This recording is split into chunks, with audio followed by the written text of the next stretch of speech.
Be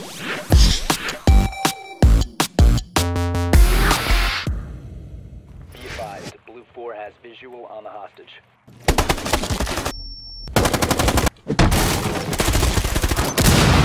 Hello and welcome to this special preview video on Games Radar Plus.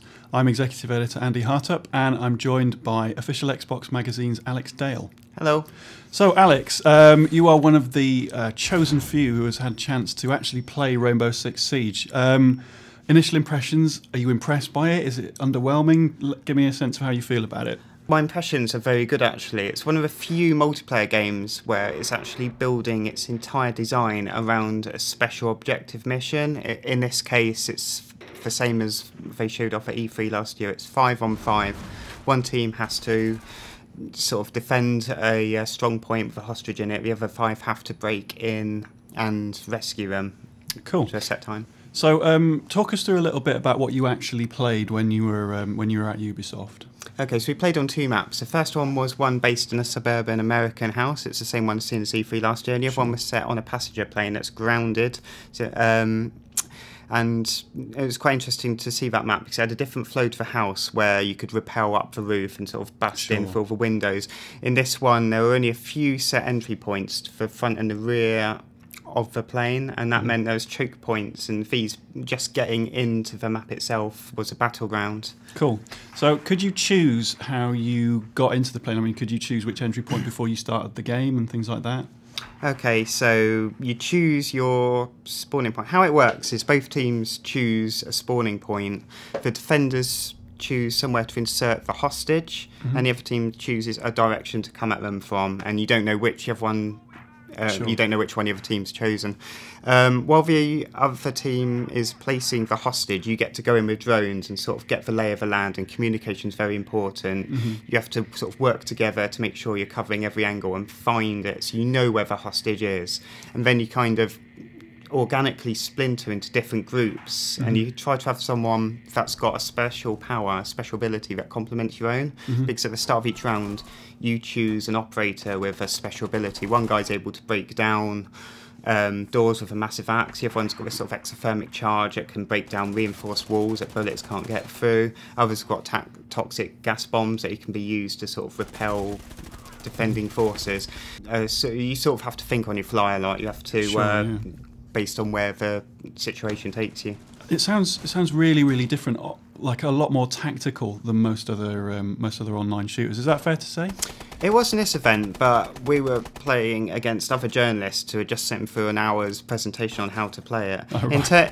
That is how it is supposed to be played, and it really worked in that environment because anyone who was charging around like a maniac just got wiped out, and it sort of flashes the odds up on you. It's 5 on 4, 5 on 3, and as soon as the numerical advantage goes against you, you're in big trouble, and it's really hard to dig yourself out of that hole. In terms of how it controls and how it shoots and how it feels and how you move, it's a very modern sort of Call of Duty type shooter. You've got hit markers, you've got kill cams, you've got melee kills, and that does lead to like very real worries about how people are going to approach it actually when it comes out. Well, I guess that's something that will be explored further in the beta later this year. Sure. I mean, how easy is it to stay alive? Because I know in some games, you know, you're dead in an instant and then that's it.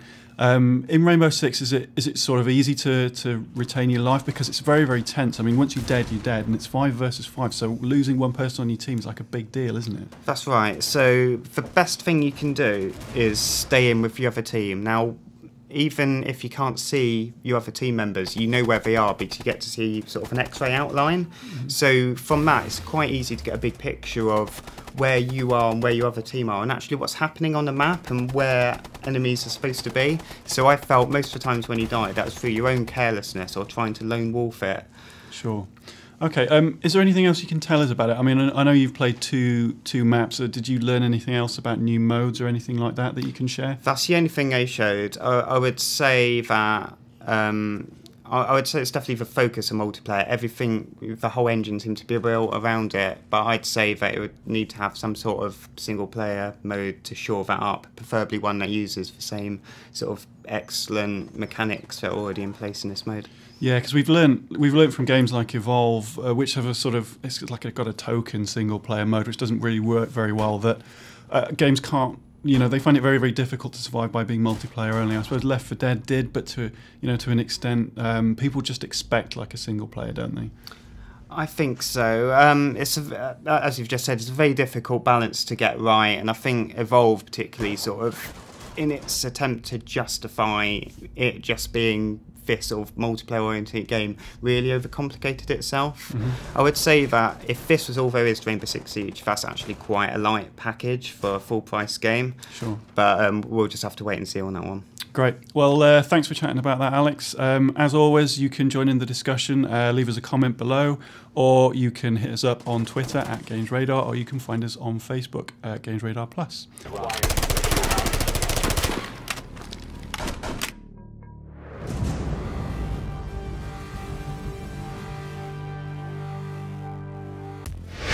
That was a pretty sweet video, right? If you want to see more, go to GamesRadar's YouTube page over here.